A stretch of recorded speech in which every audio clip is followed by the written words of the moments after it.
Over the course of an NFL season, I believe there's 2 to 3 games a year in which a team can say, hey, that was a statement game for us. That was a game that showed our identity. Think back 2017 Eagles-Chargers early in the season. That was a statement game for the Eagles. That was a game that showed our identity. I believe that this game, Sunday night versus the Falcons, is one of those games.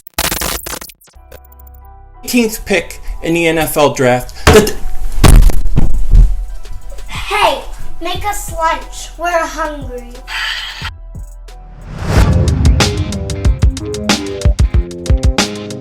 Dallas still stinks. Yo, everybody doing? King Dingbat here, and can you believe it's Wednesday already? I mean, this week is flying by. It's flying. We got football tomorrow night. We got Carolina Panthers and who is it? Tampa Bay. They're playing Tampa Bay Stinking Ears. I mean, we got football already. I mean, the game's not going to be that great, but it's still football. I'm still going to watch. I'm still going to bet money on it and all those kind of things. So, I mean, the week is going quick, and I'm really excited about Sunday night. Sunday night football, Eagles, Falcons. And I believe that this is one of those games early in the year that could say to the rest of the league, the Eagles are good. The Eagles are for real. It's going to be on national TV Sunday night. Everybody's going to be watching. And let me tell you, Atlanta is not a pushover. They went and they lost last week, I know, to Minnesota. But Atlanta is a different team at home. And just from memory and feel, and I don't know how true this is, but it just feels like to me that every time we go to Atlanta, we lose. And every time Atlanta goes to Philly, we win. It just seems like that. I remember back in 2005, we're coming off the Super Bowl loss. We go into Atlanta, I believe, Monday Night Football. Ike Reese is a Falcon now. Trotter, they get into it. Trotter gets kicked out of the game, right? I mean, it's just, I don't know. For whatever reason, it seems like we always struggle in Atlanta. So this is going to be a tough game. This is going to be a tough game. And to tell you how tough I really think this is going to be, earlier in the summer when I did my prediction video, I had the Eagles going 13-3. This was one of the losses I had. Now, just to be clear, I'm not picking the Atlanta Falcons to win this week. I'm not doing that. I haven't even done my prediction video yet. I'm just trying to make the statement that I think Atlanta is a good team. And when I did my prediction video in the summer, I thought enough of them that they could go ahead and beat the Eagles in week 2. So they are a good team. Yes, they are 0-1, but this is a dangerous team, okay? And I just think about the Chargers game, okay, a few years ago, 2017. We had just come off a tough game against the New York Giants. Remember the Jake Elliott 61-yard field goal. We go into San Diego, or I always say San Diego. We go into LA, we play the Chargers. It was a back and forth game, okay? But one of the things that came out of that game, and people were saying after that game, was, wow, the Eagles really made a statement that game. They really showed their identity, because the Chargers were like 0-3, but they were losing like really close games, and they were really talented, And the Eagles really used LeGarrette Blount that game. He really established himself, and the Eagles really established their identity in that Chargers game. Everybody felt it. The next point where they made another statement game was that Carolina Panthers game. But statement games are like 2-3 a year, and I think this is one of those games, because if the Eagles can beat Atlanta, if they can go in and beat Atlanta, you're looking at 2-0. Then you have Detroit, that's 3-0. Then you got to go to Green Bay. Now, I like the Green Bay matchup, and I like the time of year we're playing Green Bay. We're going to Green Bay when it's not too cold, and, you have a new coach, new system, new quarterback. They're still working on things, and look, they may not be in full sync. I think we're catching Green Bay at the right time. I could see a situation where the Eagles go October 20th into that Dallas game, because that's the big game, October 20th, okay? They could be like, be 5-1, 6-0, 4-2, somewhere around there, and it will be a huge game.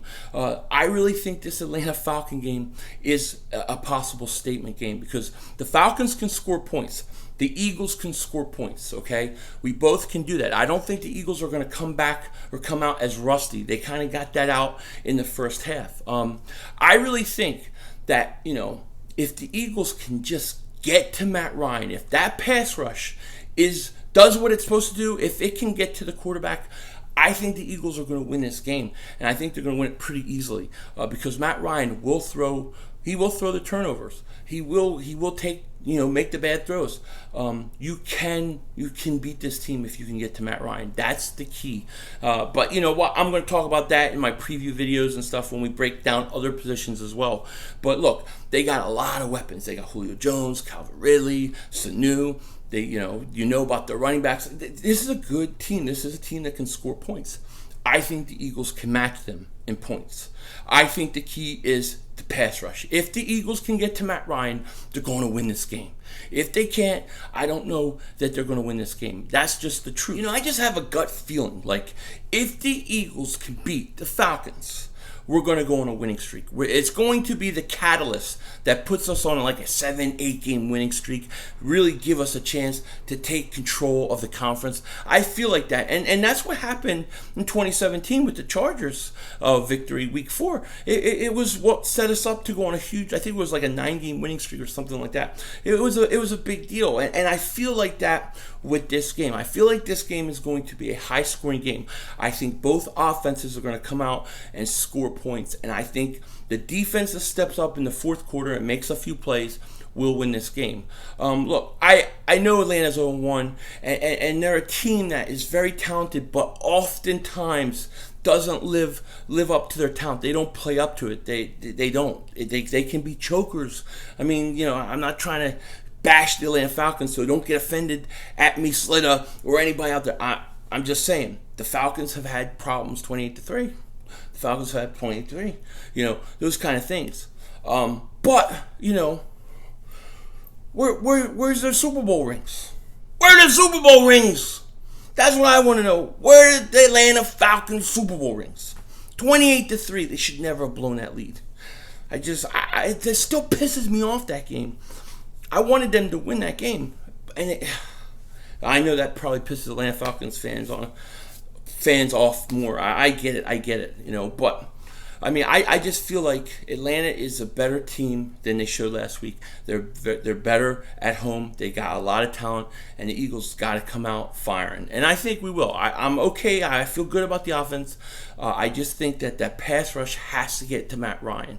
And when we do, and we come out of that game and we win, people will be saying, hey, that was a statement game for the Eagles. That was a statement game. They showed their identity on Sunday Night Football in front of the world, and it'll be a good thing. That's how I kind of see this game playing out. Now, we'll get into the prediction video later on in the week and different matchups that I think are going to be very important. But I think this is one of those games that is an early statement game in the regular season, and speaking of identity, actually, did you see the new nickname for our wide receivers, the trio of Alshon, Deshaun, and Nelson Aguilar? They're calling themselves DNA, the DNA boys, right?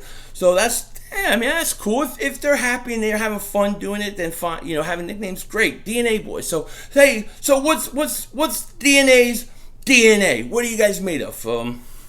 Speed, power, and speed, power, and I don't know. Jeez, speed, power, and nowhere to be found. I guess I don't know. Nelson Aguilar. Where is Nelson Aguilar?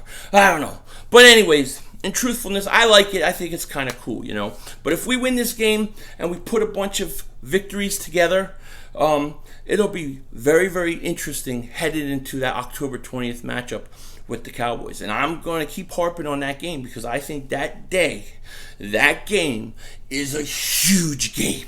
Huge game. Not only for the Eagles and the Dallas Cowboys in the division, but I think this is going to have conference ramifications. I think the Eagles and Dallas are one of the top teams in the conference.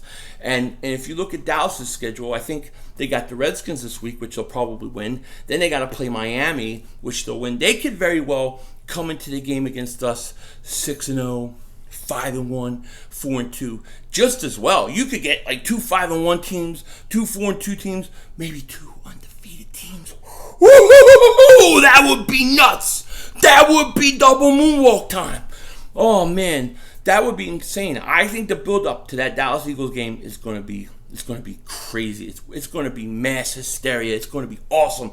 And I hope to lead the charge. I want Eagle fans pumped. I want Dallas fans pumped. I want a battle. I want them to go at it and then let the best team win, which will be us. But, I mean, that's down the road. I just feel like that this Atlanta Falcons game is a game in which the Eagles have a real chance to basically tell the world, hey, here we are, and we are for real, and we're coming, and show everybody what we are. Make a statement. That's what I think, and that's what I think of it. Now, I will say this: when I look at the NFC conference, I'll give you my top five. I'm going to give you my top five teams right now after week one in the NFC. I'm not putting them necessarily in order because I have to sit down and think about that more. This is just off the top of my head. But I would say, Dallas Cowboys, they probably had the most impressive win this week, right? Then the Philadelphia Eagles, I thought the Eagles 17-0 comeback, tremendous. Now, I'm not saying Dallas has won, Eagles 2, I would never say that. But I'm just saying those two teams are definitely top teams in the conference.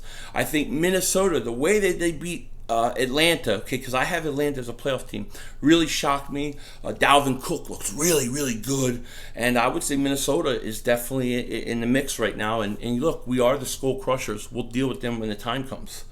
We do play them too, by the way, the week before Dallas. So I would say Dallas, the Eagles, Minnesota. I think New Orleans, even though New Orleans, I think New Orleans is beatable. I don't think New Orleans is going to be as good as last year. They're still good. They're still scary. They still could score points. But that Houston game, man, I feel like you can beat New Orleans. Okay, but they're really good. And then I would say the fifth team has to be the Los Angeles Rams. They're the defending NFC Conference champions. I'm not pulling the NFC Conference champions just down off of there because I don't think they're as good. I think they're very good too. So when I would say my top five NFC teams, not in any order, just the top five teams that are really going to compete for Super Bowl at this point right now after week one, Dallas, Philly, Minnesota, LA Rams, and the New Orleans Saints. And then, I want to see what Chicago does. Will they bounce back? I'll try to do like my top five conference, maybe this week I did the NFC, next week I'll do AFC, then NFC, and we'll just rotate it. And maybe I'll do more of a dedicated video to that. If you guys like it, just let me know if you would want me to do that. But yeah, I think. Oh, okay. So I just got a little notification here that the Eagles have had an injury settlement with Richard Rodgers, so he is off the IR. They settled with him, and he is a free agent. Now, they could bring him back later once he's healed and ready to go. Are they making a spot on the IR for a guy I don't know, somebody else? Or, what are they going to do? I still think the Eagles need a third tight end on the active roster. So, we'll see. But Richard Rodgers has been released. Breaking news as I'm doing this video. So, that's the way it is. But, yeah, I think this week, the Atlanta game versus the Eagles, it's only a week 2 game. If the Eagles lose, it's not going to kill. It's not the end of the world. But I think it is a statement game if they can go in and win this game. I think that a lot of people who think that they're really not that good, okay, I think they could change their mind. Because I do think the Atlanta Falcons are a very talented team, often underachievers. So, anyways, that's what I kind of thinking about today, and that's kind of is on my mind. Wanted to share that with you guys. I might be back later tonight with another video. There's a few things I'm working on. If not, it'll be something out tomorrow. With that said, take care. Talk to you later. And don't be a dingbat.